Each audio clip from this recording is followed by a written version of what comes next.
Well, hello y'all. Happy Mother's Day to all my family and friends out there. It's time for one of Rachel Rant's videos. Yes, on Mother's Day. Actually, I'm not going to be ranting today. I'm just going to be talking about a topic that's near and dear to my heart. And this is for all of you estranged mothers out there, because I know there's a large community of us. I just talked to another person yesterday afternoon when I was calling to set up an interview, and they were pretty brokenhearted about it. Their kid has been estranged from them about 5 years. Good parents, father very well, highly intellectual engineer, good jobs, put the kids through college, paid their college, and they're clashing because over their life views. Father is a conservative, red state, Christian, God-loving, family-caring kind of person, and the child is a spoiled 30-year-old something brat who's never had anyone say no to her. And when she was told no by her family, by her father specifically, she took a temper tantrum that's lasted 5 years now. So she's thinks she's punishing her parents because she's not speaking to them. And like the father said to me yesterday, there's nothing he can do. He's done everything in his power to love these kids. He has 5 children. He has done everything. He's worked his tail off his whole life, got an education, had a good job, you know, gave them a good home environment, a stable home environment, something that many of us don't have or haven't had growing up in dysfunctional families. So he's given this kid a stable home environment, provided her with a college education to get her set on her own 2 feet in life, and she didn't like that he said no to this request that she basically was demanding. She wanted money, and he said, you know, you've been out in the workforce for 10 years, and, you know, this is not something I'm going to finance. So she took a temper tantrum and hasn't spoken to him in 5 years. Crying shame. Boo-hoo for that 30-year-old that didn't get her own way. I mean, I could see if it was something pretty necessary to life, liberty, you know, health, mental well-being, something like that. You know, if she needed some help with a rent payment because she was being evicted, and Dad said, I'll loan you the money and you have to pay me back. Okay, that's a different story. She was looking for some money for something quite extravagant, and I guess she thought Daddy would finance it. And when he said no, she said, F you. And I want to address this today because there are many of us who are estranged parents. I have 2 children who have estranged themselves from me, supposedly, quote unquote, because I've been so abusive to them. Not. Let me make this clear up front. Growing up, my children had 3 house rules, and I don't see that they were the least bit unreasonable. One was you went to church with us on Sunday until you were 18. At 18, you could decide for yourself. You were an adult. But in our house, we went to church together as a family because, and the reason I set that rule is because we were so busy between working and sports and soccer, baseball, Girl Scouts, Boy Scouts, going in 10 directions. It was sometimes hard to get together as a family. I tried every night to have a family dinner where we all sat down, but as the kids got older and became more active in their social lives, it became more and more difficult to gather around the table as a family. So on Sunday, after Mass, we would all go for a brunch after church. And that was what I felt would be like our family time to keep us somewhat connected. So, number 1, you go to Mass with us in church on Sunday.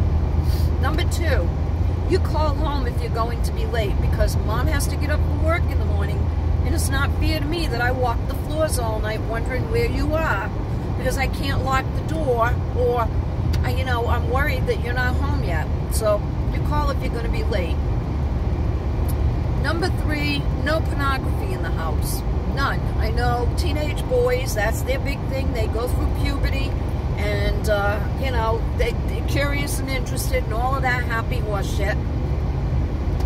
But I also had a young girl at home. My daughter was 8, 9, 10 years old. So I didn't want that in the house. Those were basically our 3 big rules. Help out, pitch in with the chores. That was basically another rule. And they, for some reason, found that those rules were way too difficult to live by. I wish those were the only rules I had to live by when I was a kid growing up. My mother's rules were absolutely ridiculous. Couldn't wear lipstick, couldn't wear pantyhose, couldn't wear a bathing suit because I was being immodest, couldn't go to the beach,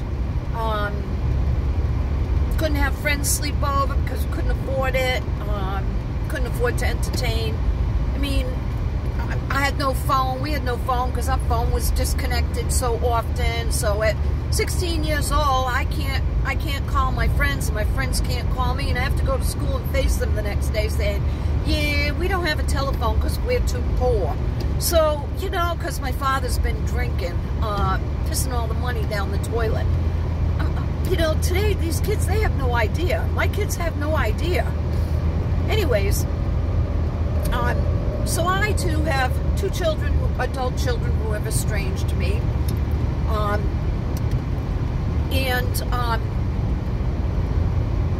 I have to say, if there's any pain involved in this, it is the pain that I experienced in disappointment.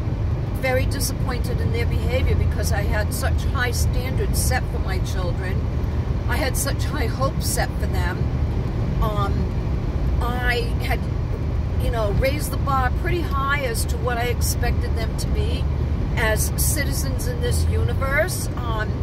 You know, being responsible adults, getting an education, having a good career, being able to make enough money to stand on their own 2 feet, and make something of themselves, and make mom proud. So, to say the least, that they have disappointed me. That is the most difficult pain I have ever experienced with regards to my children. Because I tried to set the example by my own life, overcoming many, many, many obstacles, overcoming many personal difficulties, overcoming numerous financial, unexpected, unwarranted, and undeserved financial difficulties.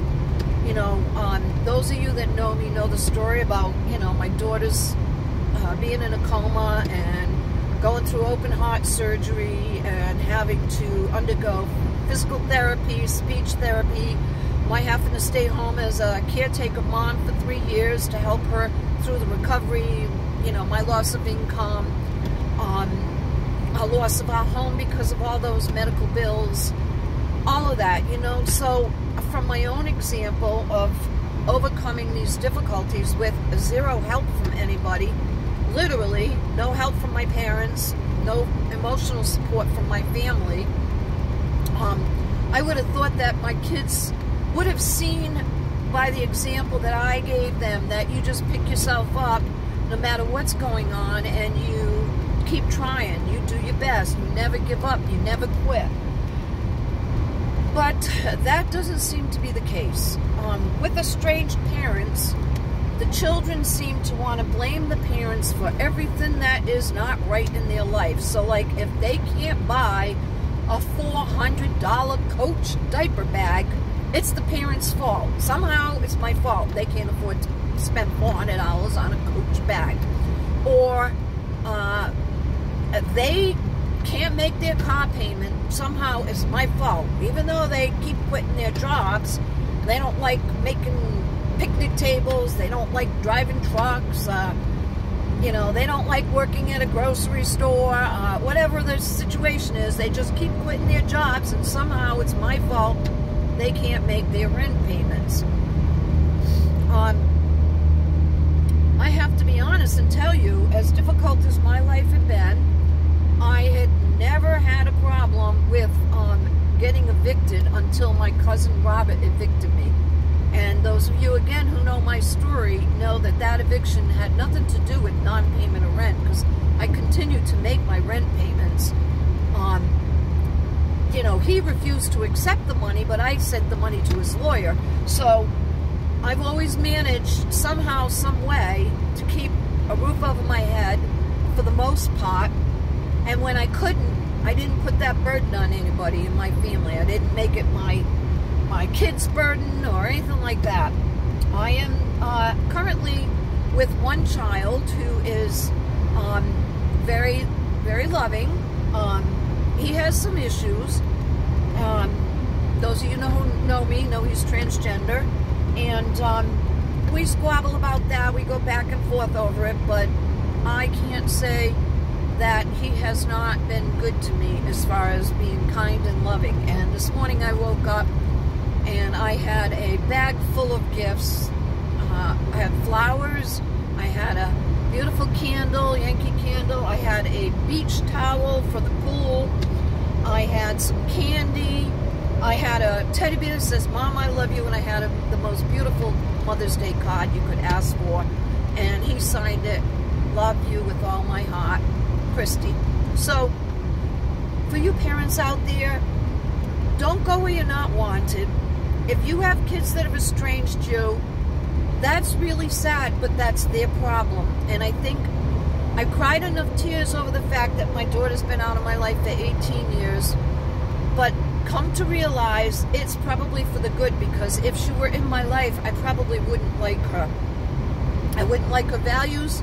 I wouldn't like her attitude. I wouldn't like her mentality. Same for my other son.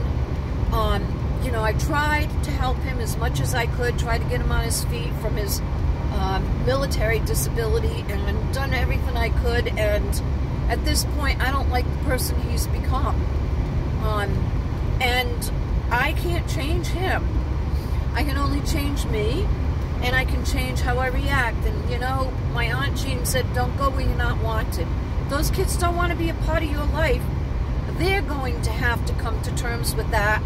They're going to have to face themselves and their conscience. They're going to have to do whatever work they need to do to overcome whatever issues is causing them to behave in this way, to take their anger out on the person that has loved them the most, accepted them the most their whole entire life, and put up with the most their whole entire lives.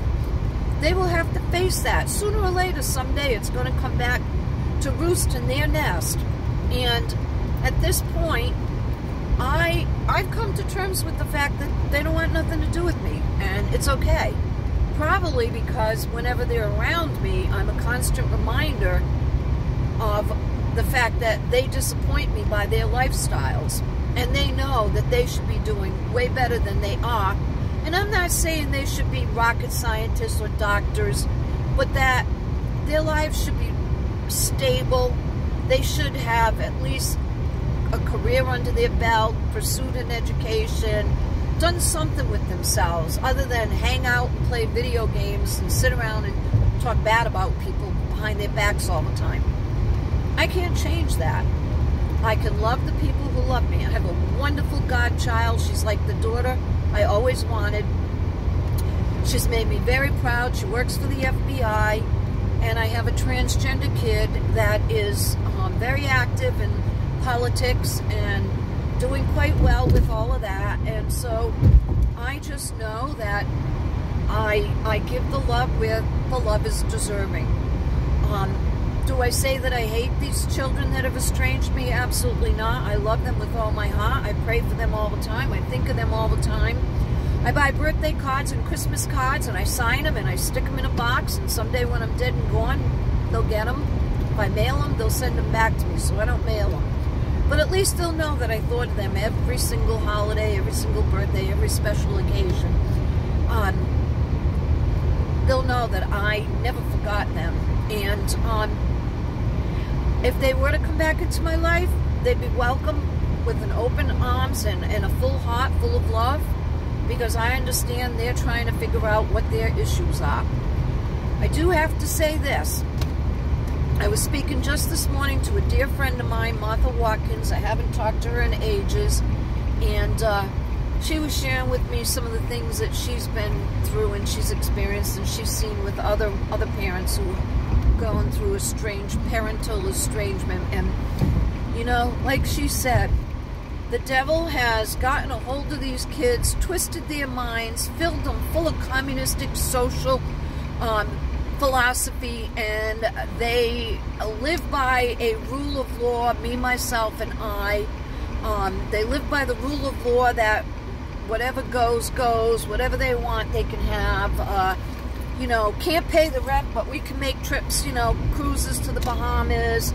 You know, can't pay the rent, but I can buy, you know, diamond ring. You know, can't pay the rent, but I can afford to, go splurge on new motorcycle, whatever, you know. So you just have to realize that we're living in crazy times. We're living in ridiculous, unreasonable times. When our children went to school, they did not get educated, they got indoctrinated. And a lot of the indoctrination is what has to do with a lot of this parental alienation. Fortunately, we are probably the last generation to have been given, you know, the gift that we've been given of conservatism, family values, God, country, family, morality, love of neighbor, patriotism, love of country. All of that has been denied to these kids. They have not received that because, like I said, they've been indoctrinated. That's the world we live in. On the other hand, just to backtrack a little bit, my kids did not get that indoctrination because I was fortunate enough 25, 30 years ago to see what was on the horizon, and I pulled my kids from school and homeschooled them or for a very short period of time, and then I put them in private Catholic schools because I did not want them to get that socialist indoctrination. Unfortunately, there's all this, you know, media coverage, you know, electronic means devices, YouTube, TikTok, all of that. They get flooded with that, and no matter how much you've tried to give them the truth of what life really is all about, they still live in that alternate reality of, you know, digital media. So we have to remember that that's going against them. So in the end, what do I have to say on Mother's Day about estranged parental syndrome? I have to say that never stop loving your kids. Forgive them, knowing that they don't really realize what they're doing. And be there to welcome them home if they ever come back. And don't be hard on yourself and think that it's your fault, because if you've done the best you could, then it's not your fault. You've done everything you can and there's nothing more. Walk away without a guilty conscience and love them from afar by praying for them and remembering them through happy times. In your mind, keep the happy moments there. I always remember the happy times we had with our kids when we went and did vacations. My kids got to go to Disney World like 3 times. We took them down there to Florida. We also did a lot of other things. They went to trips to Mexico, they went to Canada, several trips to Canada. So, a lot of camping trips up in the mountains in New Hampshire and things like that. So, try to hold on to the happy moments you have with those kids, and just remember that God loves them more than you do. He's watching out for them, and He wants what's best for them. And prayer can tear down all kinds of walls. Prayer is profound, it's miraculous, and there's nothing greater that you can do for your adult children than to pray for them. So, on that note, I'm going to say Happy Mother's Day to everyone out there. Happy Mother's Day to all of my previous daughter-in-laws, my many daughter-in-laws, and the mothers of my grandchildren. Happy Mother's Day to everyone. God bless you all. I hope you have a wonderful time. I'm on my way to go visit my mom for Mother's Day. Take care. We'll talk again soon. God bless.